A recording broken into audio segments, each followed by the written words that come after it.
Blessed be the God and Father of our Lord Jesus Christ, the Father of mercies and the God of all comfort, who comforts us in all of our affliction, that we may be able to comfort those who are in any affliction with the comfort with which we ourselves are comforted by God.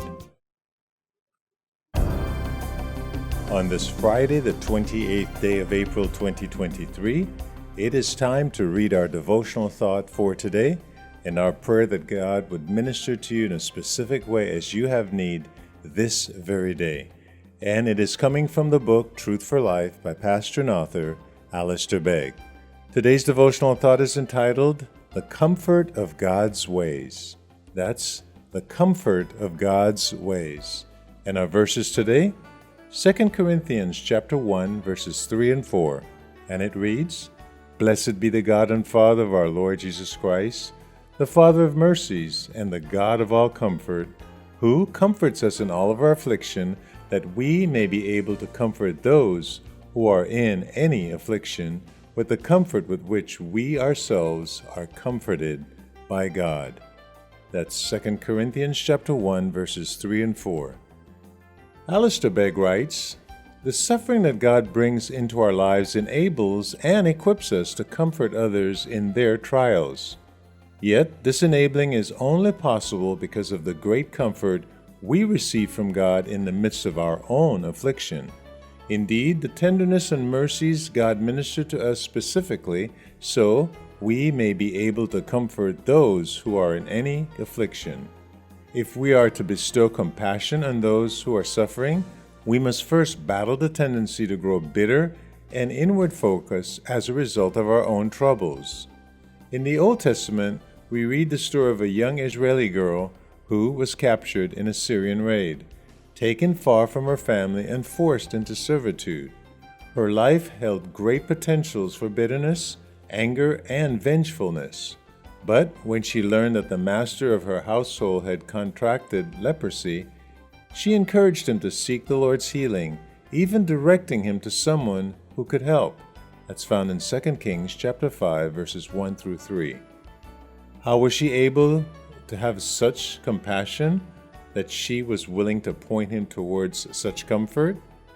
At least in part, it must have been that when she witnessed all of her master's turmoil and heartache, her own experience had already so softened her heart so as to make her empathetic to his concerns.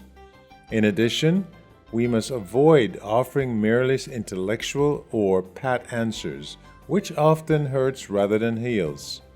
In-depth philosophical discussions on the nature of suffering might stimulate the mind, but nothing but the gospel can settle the heart.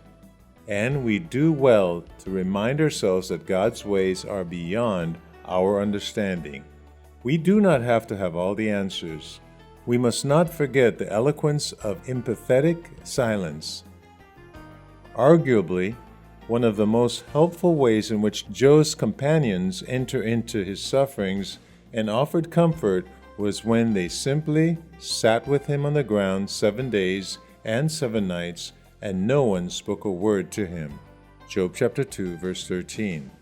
In fact, they were being good friends to him until they decided to open their mouths.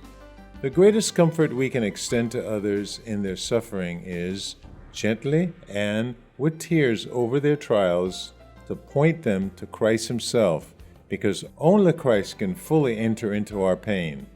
As our ascended King and great High Priest, he is able to sympathize with our weaknesses as one who in every respect have been tempted as we are, as it tells us in Hebrews chapter 4, verses 15.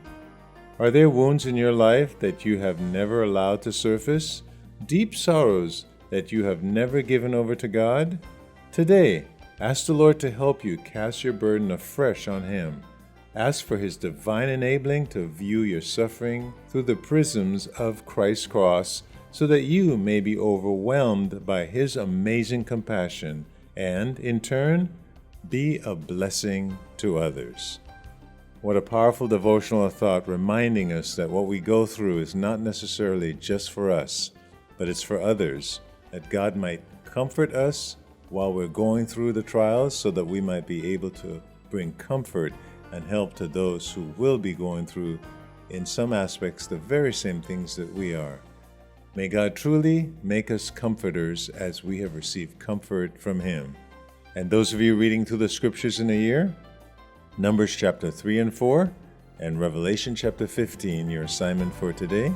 Clive Walsh here. May the Lord richly bless you and give you a great day.